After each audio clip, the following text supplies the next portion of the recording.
वालेकुम दोस्तों, क्या हाल चाल है। उम्मीद करता हूँ कि आप सब खैरियत से होंगे। आज की इस वीडियो में हम आपको एलईडी बल्ब रिपेयर करने का तरीका बताएंगे कि एक एलईडी बल्ब को आप घर पर बासानी किस तरह जो है वो रिपेयर कर सकते हैं। तो आप मुकम्मल वीडियो देखेगा, वीडियो को स्किप नहीं करना, वीडियो को एंड तक देखना है। चलो। तो बल्ब रिपेयर करने के लिए हमें इन चीज़ों की ज़रूरत पड़ेगी। सबसे पहले पेस्ट, सोल्डरिंग वायर और काविया की, जो हमारे पास जो है 60 वाट का काविया है, जिससे हम इसको सोल्ड करेंगे। तो ये बल्ब को हम ओपन करते हैं। इसके कैप को ओपन कर दिया है तो आप देख सकते हैं कि इसके दो एलईडी बल्ब जो हैं वो जल चुके हैं। एक ये वाला बल्ब और एक ये वाला बल्ब। इन दोनों बल्ब्स को है जो हम रिमूव करेंगे।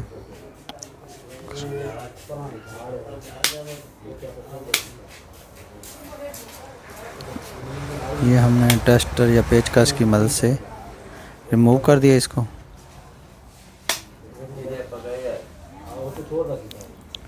तो जिन बल्ब को आपने रिमूव किया है, तो रिमूव करने के बाद यहाँ पर हम जो है वो सोल्डरिंग आयरन की मदद से इसको सोल्ड करें।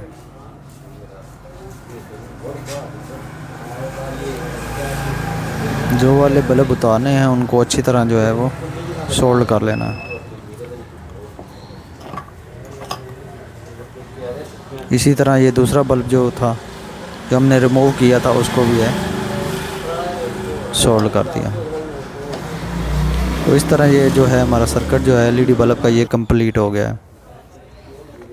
इसको आपको बंद कर देना है, क्योंकि बल्ब जलने की वजह से जो सर्किट था वो रुक गया था। अब हमने बल्ब रिमूव करके जो ही सोल्डरिंग लगाई की है, तो ये बल्ब का सर्किट कंप्लीट हो गया है। ये ऑन किया तो ये हमारा बल्ब ऑन हो गया है। तो ये हमारा एलईडी बल्ब जो है ये मुकम्मल रिपेयर हो चुका है।